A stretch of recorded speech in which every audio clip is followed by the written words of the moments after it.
ఏంటే మరీ ఇలా తోసేసావు? నువ్వు జర్నలిజం మానేసి బాక్సింగ్ నేర్చుకున్నావా ఏంటి? మరి ఒంటరిగా ఇంట్లో ఉండాలంటే బాక్సింగ్ కూడా నేర్చుకోవాలి కదా. నీకు నా గురించి ఆలోచనే లేదు. అవును, నువ్వు రేపు ఉదయం కదా వస్తా అన్నావు. నీకు ఒక సర్ప్రైజ్ ఇద్దామని అనుకున్నాను, కానీ ఇది నేను ఎక్స్పెక్ట్ చేయలేదు. నువ్వని నాకు తెలియదు కదా. ఏ నేను అలా అనుకోవట్లేదు. నేనని తెలిసే నువ్వు పని చేసావని నాకు అనిపిస్తోంది. ఏదైనా తిన్నావా? నేను ఎలా తినగలను? మరైతే ఎలా? ఇప్పుడు ఇంట్లో ఉన్నది నాకు సరిపోతుంది. మరైతే నన్ను పస్తుండమంటావా? ఇంపాసిబుల్. ఎందుకేం చేస్తావు? ముందు నువ్వు వెళ్ళి ఫ్రెష్ అయ్యిరా. హలో, ఇక్కడేం చేస్తున్నారు? ఏం లేదే, పాత ఫోటోలన్నీ చూస్తున్నాను. ఒంటరిగా ఉండి బోర్ కొట్టిందా?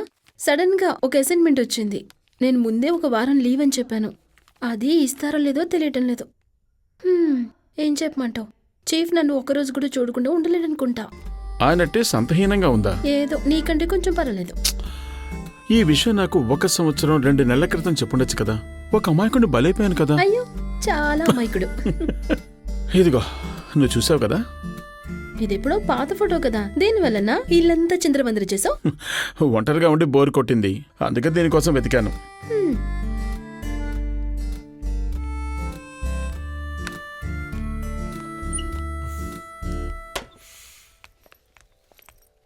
అవును, ఈ బుక్ ఏంటి?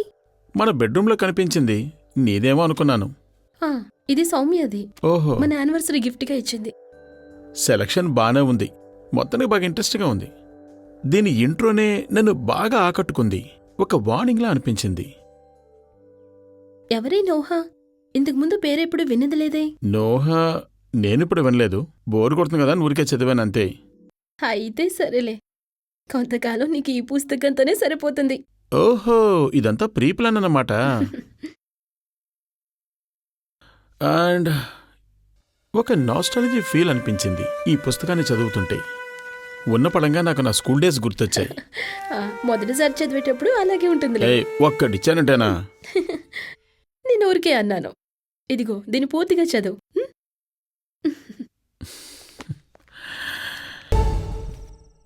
రెడ్డి, ఒకసారి వెళ్ళారా? ఇది చూడు. నిన్నే పిలుస్తున్నానుగా. ఏమైంది? మన యానివర్సరీ పిక్స్ అన్ని FBలో పోస్ట్ చేశాను. లైక్స్ చాలా వచ్చాయి. కామెడీ ఏంటంటే ఇవి చూసి నాకొకడు ప్రపోజ్ కూడా చేశాడు. అలాగా? ఎవడా మహానుభావుడు? ఎవరికి తెలుసు, నేనప్పుడే వాడిని బ్లాక్ చేసేశాను. ఇప్పుడు పెళ్ళైన వాళ్ళకి డిమాండ్ ఎక్కువగా ఉంది. నాకెందుకు ఎవరు ప్రపోజ్ చేయట్లేదు? ఓహో, నీ బాధదా?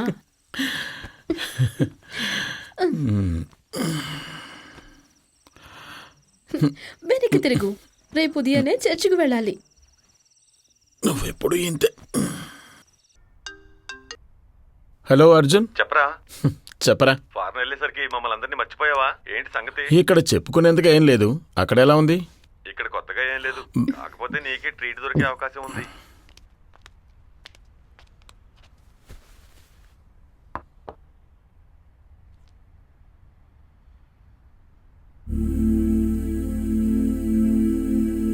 ఓకేరా. సరేగానే, వచ్చేటప్పుడు ట్రీట్ విషయం మర్చిపోకు. నేను వారం రోజులుగా వచ్చేస్తాను. ఓకేరా?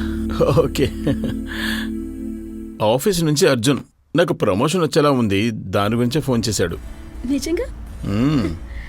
చూసావా, నేను చర్చికి వెళ్ళి ప్రేయర్ చేయడం వల్ల ఇదంతా. అవునా? మరైతే నా హార్డ్ వర్క్కి రాలేదా? ఇవన్నీ ఎప్పుడు తీసావు? నన్ను చర్చి లోపలికి పంపించి నువ్వు ఫోటోలు తీసే పనిలో ఉన్నావా? ఎవరైనా? తెలీదు. సమాధి మీద కూర్చున్నాడు. విచిత్రంగా కనిపించేసరికి ఫోటో తీసుకోవాలనిపించింది. ఓ,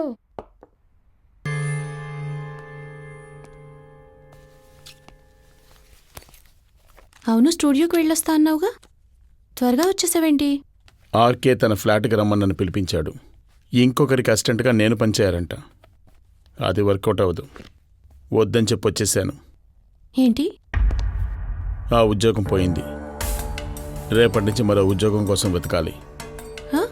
మన ఖర్చులన్నిటికీ ఏం చేయాలి? ఈ ఉద్యోగం కాకపోతే మరో ఉద్యోగం దొరకదా ఏంటి? ఒకవేళ దొరకపోయినా పర్వాలేదు, కానీ ఆయన స్టూడియోలో పనిచేయడం నాకు అస్సలు ఇష్టం లేదు. అప్పుడు ఆ కెమెరా? అది నాది కాదుగా, అది ఆయిందేగా. అయినా నువ్వు సడన్గా జాబ్ మానేయడం ఏం బాలేదు. నేను అతని దగ్గరే పని చేయాలని నువ్వెందుకు నన్ను పట్టుపడుతున్నావు?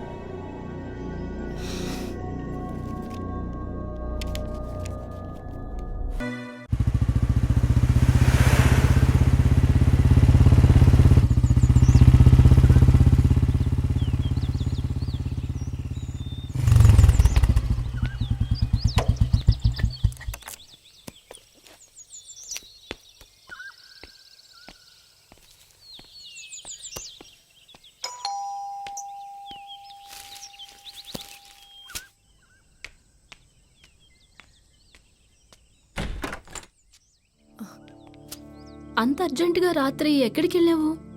చెప్పకుండా వెళ్ళేటప్పుడు కనీసం మొబైల్ అయినా తీసుకెళ్ళాలి కదా. నిన్న నైట్ నేను రవి అంకుల్ ఫ్లాట్లోనే ఉన్నాను. నువ్వు బాగా నిద్రపోతున్నందువల్ల డిస్టర్బ్ చేయలేదు. అండ్ నిన్న నా మైండ్ బాగా డిస్టర్బ్డ్గా ఉండింది, అందుకే అలా ప్రవర్తించాను. అసలు నీకేమైంది? ప్రాబ్లం ఏంటి? నాతో చెప్పు. గత 2-3 రోజులుగా ఎందుకో అంత అయోమయంగా ఉండేది. నిన్న రాత్రితో అది తీరిపోయింది. I'm sorry. ఇంకెప్పుడు అలా ప్రవర్తించను. హే, నిన్ను అనుమానించాలని అడగలేదు.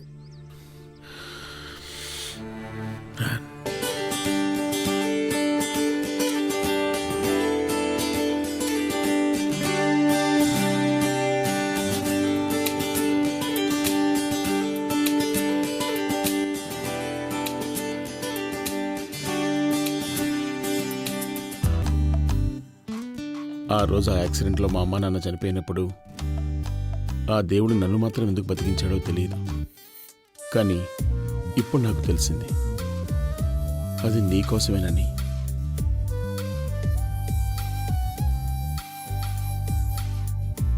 తన్ని కలుసుకునేంత వరకు నాలో ఉన్న కవిని నేను గుర్తించలేకపోయాను. కావాలనే చేసుండొచ్చు. 23 అనే నెంబర్ పైన ఉన్న అట్రాక్షన్.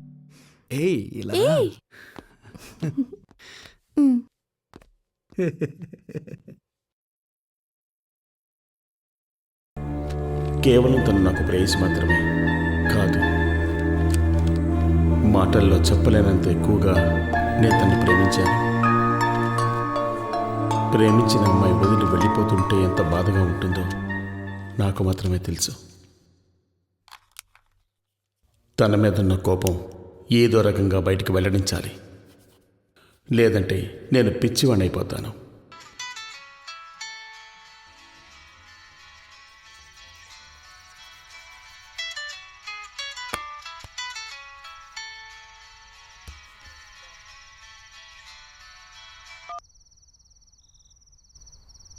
హాయ్ హనీ, ఫోన్ తీయడానికి ఇంతసేపు పట్టింది? You know I really missed you. Hello, are you there? చెప్పు. అమ్మా నాన్న ఇప్పుడే బయటకు వెళ్ళారు. నేను ఇంట్లో ఒంటరిగా ఉన్నాను. నీ గురించే ఆలోచిస్తూ ఉన్నాను. నిజం చెప్పాలంటే ఇప్పుడు నువ్వు నాతో ఉన్నట్టే ఉంది. నేను కూడా నీ గురించి ఆలోచిస్తున్నాను. నా గురించి ఆలోచించి I wish you are really here. మీ అమ్మా నాన్న రావడానికి లేట్ అవుతుందా? అవును, చాలా లేట్ అవుతుంది. ఏ, ఎందుకలా అడిగావు? ఊరికే అడిగాను. నేను మళ్ళీ కాల్ చేస్తా. ఈరోజు రాత్రి పూర్తి చేయాల్సిన కొన్ని ముఖ్యమైన పనులు ఉన్నాయి.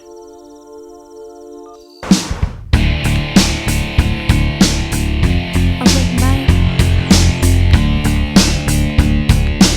చూడ్డానికి వస్తున్నానని నిన్న ఫోన్ చేసినప్పుడు చెప్పొచ్చుగా. వచ్చి చాలాసేపు అయిందా?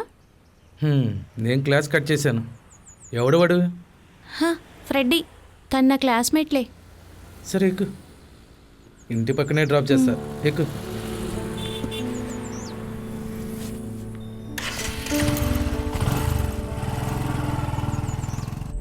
అసలు నీకేమైంది? ఇక్కడికి రమ్మని నిన్ను ఎన్నిసార్లు పిలుచుంటాను.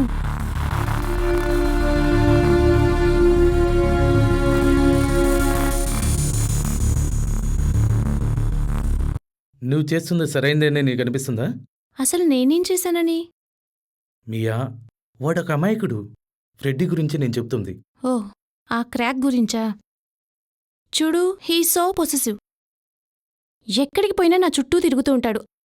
ఆల్వేస్ మియా మియా మియా. వాడితో కొంచెం ఫ్రెండ్లీగా ఉండబట్టే ఇప్పుడు నాకు ప్రాబ్లం అయింది.